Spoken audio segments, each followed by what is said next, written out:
Hello folks, to the side of us is an old historic market, and we'll get there eventually, I promise, but more importantly is the location we're in. We have now reached the lowlands of South Carolina. We've gone a little southeast, and now we have reached the not only large, but very, very historic city of Charleston. Due to in large part of this long spanning history, and also the beautiful weather and the giant size of the population here, it's no surprise that Charleston in South Carolina is one of America's biggest tourist draws.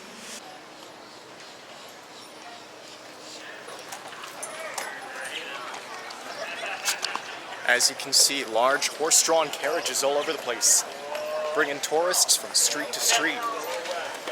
Alright guys, so Here to Charleston, you're gonna encounter lots and lots of old historic buildings, sometimes brick, sometimes different materials painted in bright, vibrant colors, as we'll get to see in the future. If you want to visit somewhere that's both fun, entertaining, but also contains an emblematic environment of what this Old South culture is like, there is no better place than Charleston, in my opinion. Sure, it's crowded, filled with tourists, but you're gonna get an authentic experience.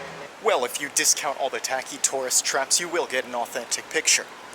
So first things first, let's explore what this market has to offer.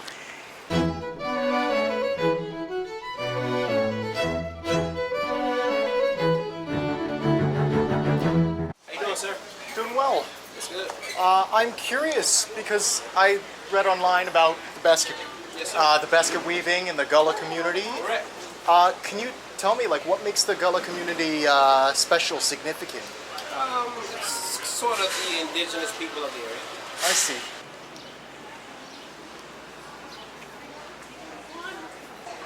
Well, can you tell me, how did this tradition start with the basket It weaving? was brought here during days of enslavement because of rice cultivation. So as the enslaved had the skill set of cleaning raw and growing raw rice, they also had the skill of making that flat one down on the end. Properly known as a fanning basket. I see. Yes, sir. All right. I think I will buy Yes, this. sir. Well, thank you, sir. I Absolutely. hope you have a blessed day, all right? Thank you very much, and you as well. Here in these historic markets of Charleston, you can find the general knickknacks and tourist souvenirs, just like you can any other tourist place. But what I'd recommend is going to the authentic booths. Charleston was once home to one of the biggest slave trading ports in the country. So enslaved Africans would be sold. The slaves who were taken inland developed their identities as slaves and later freedmen and women towards these coasts. It was isolated enough where certain pockets of communities were able to retain their almost lost African traditions. These Gullah communities, as they're called, retain similar traditions to the slaves of the Caribbean. Thus, they took with them various techniques and skills, things that were necessary for their lifestyles, one of which was basket weaving, and over the generations it was passed down. So what I bought there at the Charleston Historic Market was a cross. That basket weaver we met, he is 5th generation basket weaver. And so with this cross, I'm not a very religious person, but I do feel like it's important to support these local communities, because then the legacy of these different local cultures can be preserved through time. I don't know why I'm standing in front of this. Must be an important building. United States Custom House. I mean, seeing as though we're right next to the water with that giant cruise ship in front of us, this probably played a big role in history as goods were shipped to these ports along the Charleston Harbor. Yeah, we're not here for a luxury cruise or any other general casual tourist experience. We are here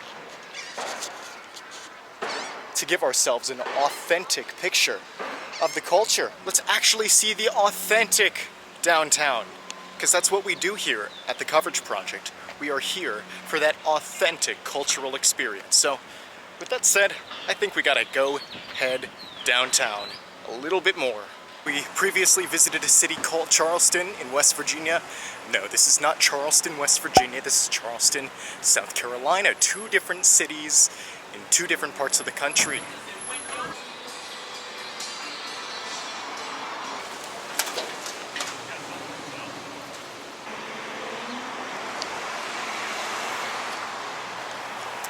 Welcome to the French Quarter. As you can see, there's that stereotypical Charleston-esque architecture you see all around us.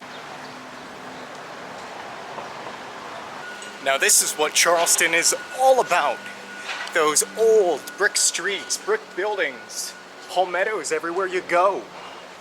The old antebellum buildings from days gone by. Antebellum just means before the war. Antebellum, before the war. So that just means before the Civil War, there were certain types of architecture, or there were certain methods of designing cities that have long been gone in today's modern age.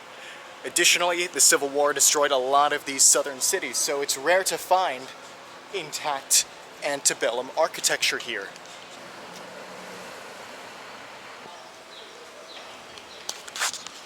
The culture here in Charleston is this amazing blend of English, French, and African influences. So, walking through Charleston here, you might be reminded of some Caribbean country or town, because the architecture is very similar, and the history is also quite similar as well.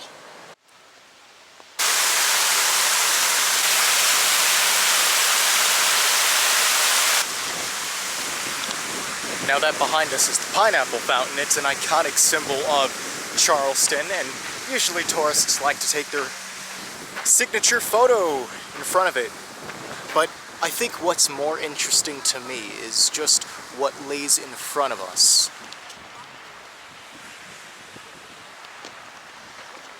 This is the marshy topography that people first saw when they came to Charleston hundreds of years ago.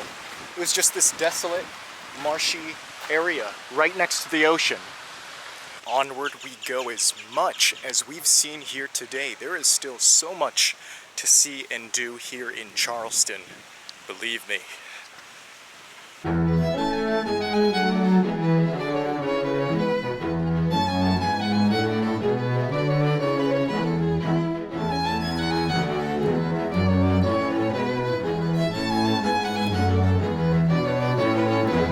Oh man, I love the beauty of this city. You see, like I've said before, these brightly colored buildings, some of which have had some wear and tear over the hundreds of years Charleston's been a city, but oh my goodness, it really takes you back in time to those olden days.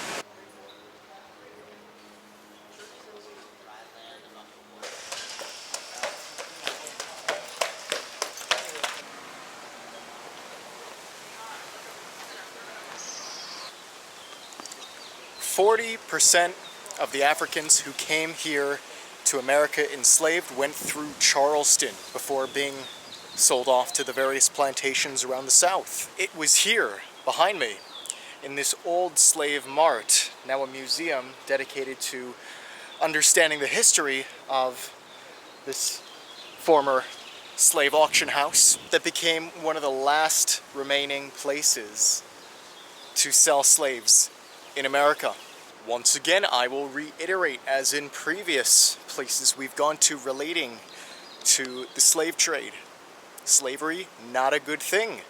Was a complete and utter moral and ethical misdeed. But at the same time, you could admire Charleston while still acknowledging the unfortunate circumstances and history behind this city.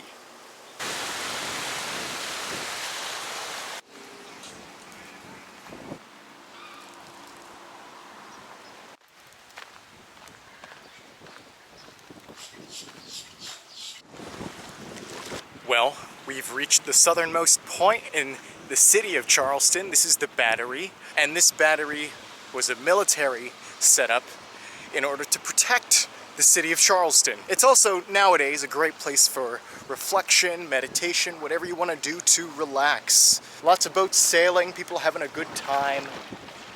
And on this nice warm Charleston day, what more could you ask? Actually, there is one more thing I can ask of here.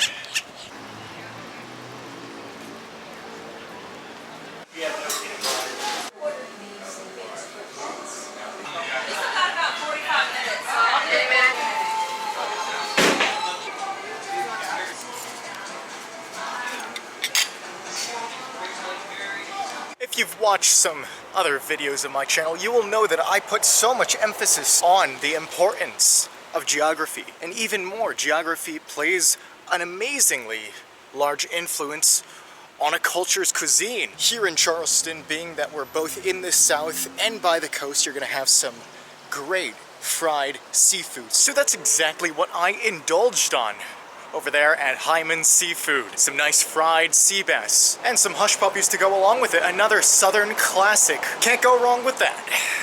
Originally named in honor of King Charles II, Charleston was once a small little English colonial town, but grew to be in the top 5 American cities at one point. Although the population isn't as large right now, it still cements its legacy as a great historical town here in the South. And if only the Civil War just did not happen, imagine the unreached potential a city like Charleston could have in today's modern day. Alas, it is what it is.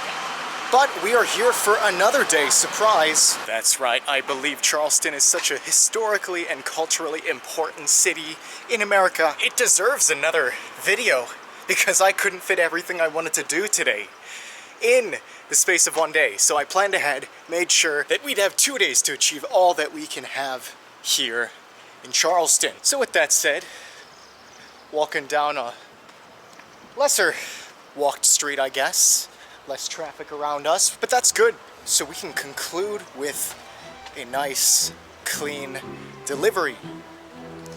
So on this street of beautiful Charleston, South Carolina, South Carolina's largest city, more travels to come.